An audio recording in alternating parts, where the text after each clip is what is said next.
I said, okay, my infatuation. How you feel, Mike? Awesome, dude. What's going on, guys? Welcome to another episode of Sup Talk here on the Anabolic Network. I'm your host, Buddy Ray. It's my partner, Mike. So last week we went ahead and did a video that showed us through. I was doing a shoulder session. Mike was doing a push day. So we're gonna go ahead and circle back around and articulate a little bit more on what was going on through that training session. So to get started, right out the gate, we had mentioned what our rep range and what our sets were, but we're just going to touch on that again. So for me, pretty standard through one of my training sessions is I'm usually on a time crunch. I'm training for about 45 minutes, maybe an hour max. So I'm doing a lot of supersets, or I'm doing drop sets for more volume, but my consistency is always the same on all my routines. It's three sets, 8 to 12 reps. And how I'm gauging that 8 to 12 reps is if I can't get at least 8 reps, I'm going way too heavy. And if I can get more than 12 reps, I'm going way too light. So that's kind of how I gauge it. And I might change the weight every set depending on how my body's responding. If I'm able to go heavier on one set, cool, I push the heavier weight. By the second set, if I'm not able to get it, then I'll drop the weight. And if I'm able to get more after the dropped weight, then I'll move back up on the third set to where I can get like a good 9 to 10 reps. That being said, Mike, you want to go into a little bit more detail on what your training style was? I know you just kind of stick in the same rep range. Like I said, I was doing more supersets and volume chasing, but why don't you tell us a little bit more about what your goal was when you were training? For sure. So usually my training style on a typical training day when I'm not at a time crunch, I like to do straight sets. My rep range varies between like 8 to 12, like Buddy said.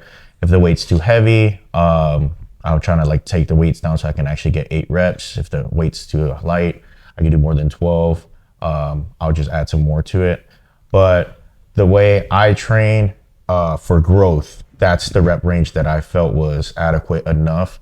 A lot of people train higher, rep range. For me, I'm looking to grow. I always do the 8 to 12 rep range, and I felt like that was a sweet spot. Don't get me wrong. When you're going into the gym, I always encourage people to warm up. So like if you're hitting like 15 reps, 20 reps, just to get blood in there and kind of like loosen up, then yeah. But as far as your working set goes, I always tell people, Buddy said he does 3 working sets. I don't count my warm-up sets, but if I'm going to do a solid top set or a working set, I think 2 solid sets and maybe sometimes do a back off set. And a back off set's just like almost like a drop set. Like you're just stripping the weights just to get that last push in. Or if you're trying to hit for 10 reps, 12 reps, but you kind of fall short of that, you hit like 9 reps, you're stripping it. And then you can just crank out some more reps just to fulfill that. You know what I mean? Maybe it's a mental thing too. But as far as me, like whenever I go and I'm doing my workout, that's how I structure my workout and like my working sets. So I do 2 working sets, 8 to 12 reps. If I feel really good, sometimes I'll push for a third set just because like there's no limit, you know what I mean? Like you don't have to stop yourself at 2 working sets and go to the next exercise or workout. I always tell people like, hey, if you feel like your chest workout and this specific workout you're doing for your chest is solid and you want to keep that, just add 2 more sets if you have to, you know what I mean? Like there's no right or wrong when it comes to actually like doing your rep range and feeling like the pump, maintain that pump, you know what I mean?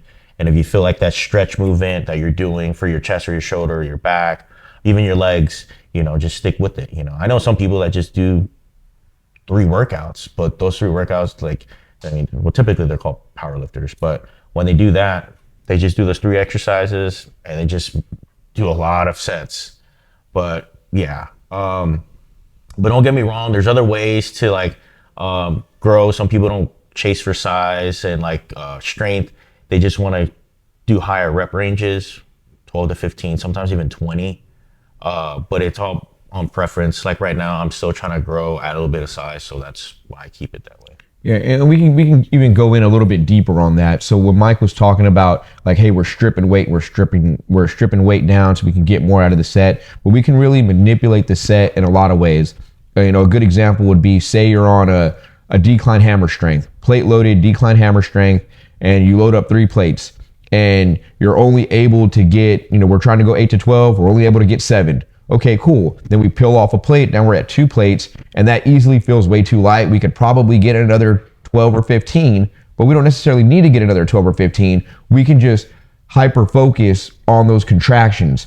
So if we're pushing regular with 3 plates, we strip a plate down, then we're only pushing 2 plates and it feels really light, well, we don't got to do an extra 15 sets. Let's just make sure when we get to the contraction point that we're squeezing that contraction 1, 2, 3, because that time under tension is going to do a lot of work for us too, as far as building density, forcing blood, squeezing the muscle, creating trauma in the muscle. We're getting an extra hold and a pause rep, 1, 2, 3, then we're coming off. And what could have been easily a lightweight for an extra 12 or 15 reps, now, because we're putting more stress on the muscle and we're squeezing and doing more of a pause rep, we still might only get an extra 5 to 6, but those 5 to 6, you'll feel them much more dramatically because of the concentration of those reps.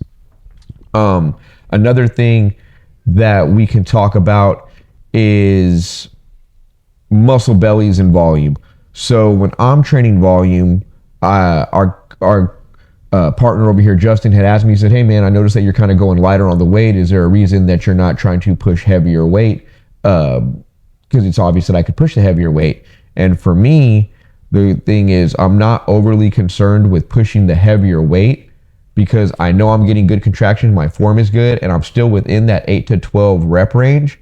But I know that I'm coming in and I'm making sure I'm fatiguing the muscle with the superset or the back end side of the workout with those extra reps. So one theory that I've always been a fan of that I heard a couple years back was the body doesn't really recognize how heavy something is. The body doesn't know if it's 300 pounds or 100 pounds. It just knows if it's tired or not tired. So once you've already fatigued that muscle and you continue to put the work in on that muscle and force out those extra reps, like Mike had also said, I was doing some partial reps. Maybe you can't get it all the way to here, but we're still getting it here. We're still getting it here. That's still putting work on the muscle. It's fatiguing the muscle. It's causing stress to the muscle, and it's still forcing blood.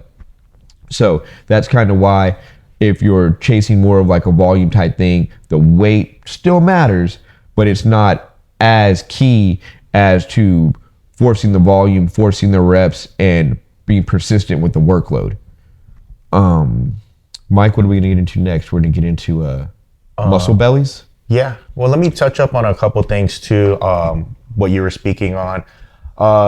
Sometimes the reason why, like, as you age and like just being into the actual weightlifting for so long, sometimes the heavier weight just causes injuries. So you don't want to go too light where you're just cranking out reps and you're just chasing a pump and you don't feel like you're actually working the muscle. So that's when you add a little bit more weight, but you don't want to go too light or too heavy, like you just want to find that happy median. And another thing that people can try too, and I can guarantee you 90% of the people that are getting into working out or do work out currently don't really focus on the negative when they're doing a movement. So when you're doing a chest, everyone's just focused on the pushing, but like when it's the negative coming back down, a lot of people don't factor that into a way to grow your muscle and even like build your muscles. But I can guarantee you, if you do actually, let's just say 3 seconds up, try to do a 5 second down, I promise you, you're going to do half of the weight that you're used to doing, but you're going to actually feel your muscle actually working 10 times more. I just recommend trying that out, especially like if you don't want to go too heavy and you're working out by yourself, you don't have a spotter, but you actually want to get a good pump, but a good stretch and like actually put the muscle to work. Just implement that. Just control your negatives. Like the ladies out there, when you guys do your leg workouts, you're so focused on pushing this, you're doing squats, you're pushing the weight up, but control the weight coming down. And I promise you, you're going to see your hamstring and your glutes get activated like never before. I agree. I completely agree with that. That's what I was kind of touching on when I was saying the quality of the rep. how much you can affect it. You know, making sure you're having that slow negative really is just a good way to overall just enhance the quality of any workout. Another thing we were going to talk about is muscle bellies. So me and Mike have both had different situations where maybe we have to step back, or we have a lot of friends that have had to step back who have been training, have put years into training. They have to step back for a set amount of time or whatever the case may be, and then they're reintroducing themselves. And everybody's heard of I'm sure, muscle memory. And what does that look like?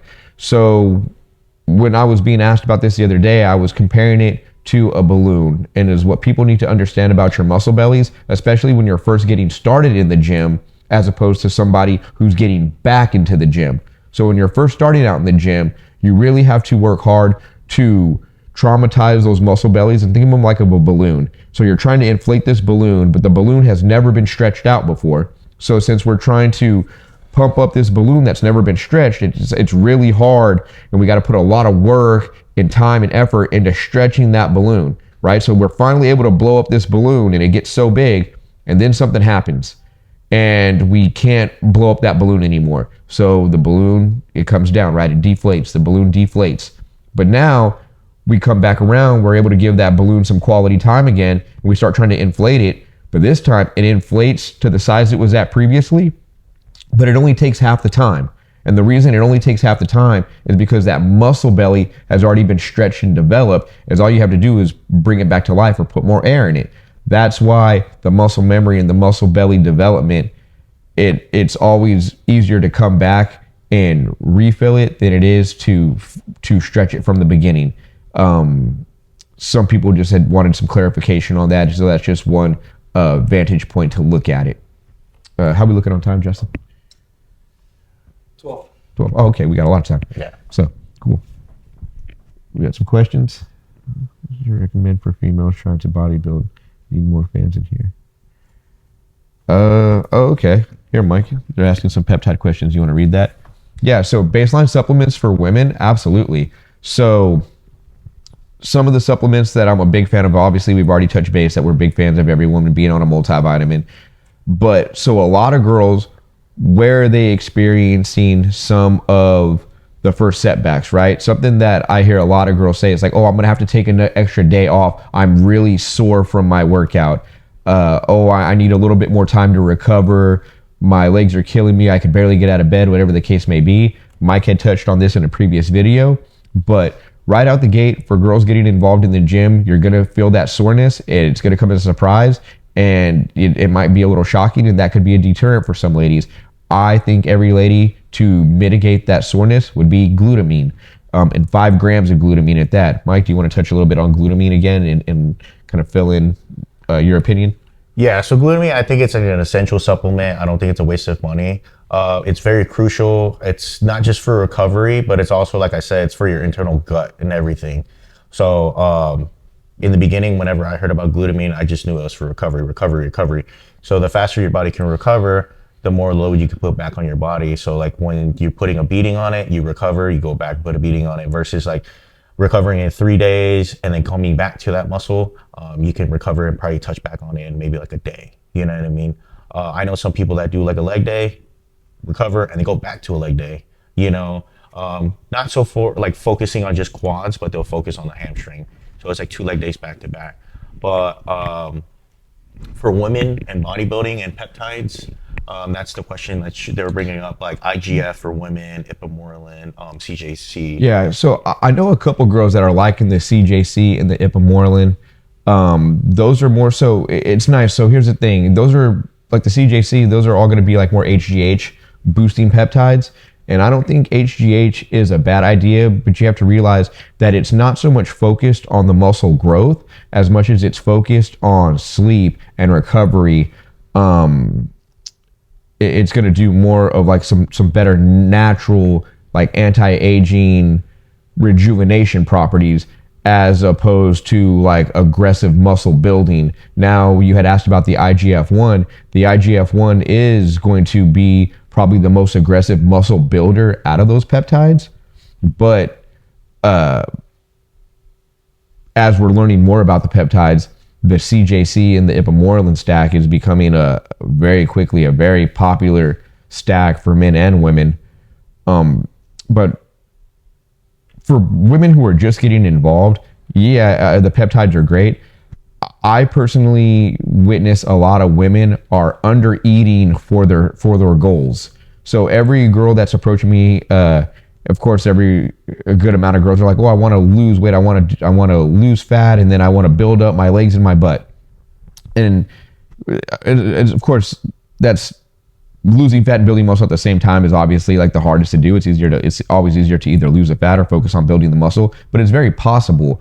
But is what we're seeing is a lot of these girls, they're thinking that we want to restrict calories and just up the intake in protein, but then they're just having like a grilled chicken salad, but they're only eating it twice a day. So you're still not feeding your body enough to really induce that muscle growth. Yes, you're doing good on doing carb restriction, and that's going to mitigate putting on more fluff or size, but you still need to feed the muscle if you want it to grow. So you have to be consistent with your metabolism and your diet. You have to be consistent feeding it throughout the day, but you still want to be conscious of your carbs, and you always want to make sure you're getting enough protein throughout the day. Your protein is definitely going to dictate your muscle growth goals,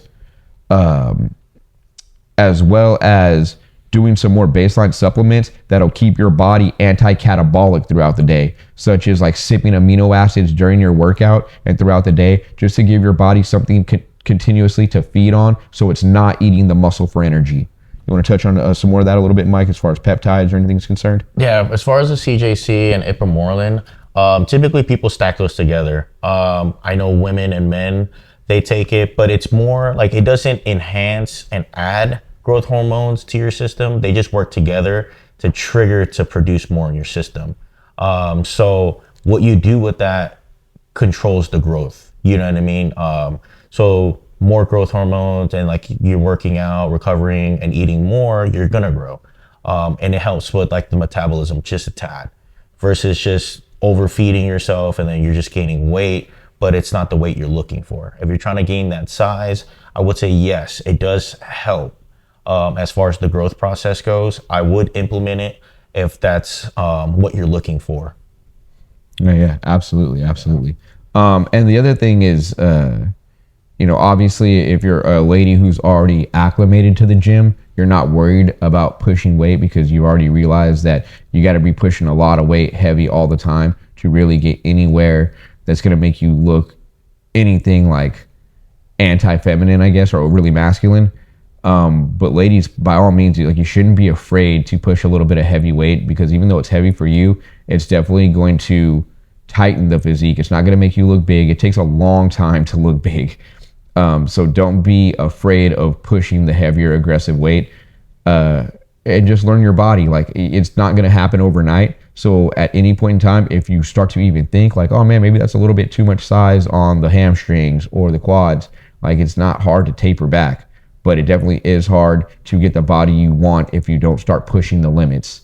So, I know girls who have been training for a couple of years already, and they're like, well, I just can't really seem to get this part tight, and I just want it to be a little bit tighter and my butt to sit up a little bit higher, but then they're hesitant to push heavier weight to induce that growth and make that muscle expand so it makes the leg look tight. So don't be scared of pushing heavy weight, ladies. It's not a bad thing. Just put the work in. You'll be all right. You got a lot of time. What else did we want to touch on? Pretty much with the workout, like you said, for the girls as well. As far as growth goes, this is not knocking anybody. I just think they're not really putting in the effort. You know what I mean? Like, it's picking the right weight, yes, but actually putting your body under that stress so you can actually respond and, grow with it. So I would say just... Another thing I would recommend is if you're really out there and you feel like you're in a dark cave with no flashlight, I'm not saying coaches are great, trainers are great, and they definitely have a use. You should definitely get a coach if you're trying to aggressively go and compete and and you have the money and the means to accommodate those kind of goals, and you want to go and compete and chase a pro card or whatever the case may be. But one thing that I've always recommended that I always thought was good, and this is something I've done myself personally,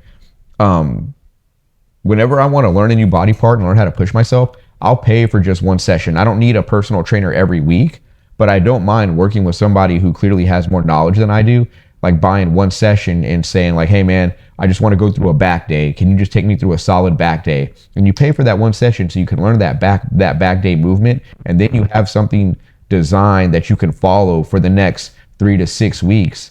And it might have cost you $120 for the session, but the price that you get in knowledge by learning how to execute that type of a training routine is going to help you tremendously, as opposed to just trying to put the guesswork in and figure it out yourself. I mean, sometimes it's just easier to pay for the map.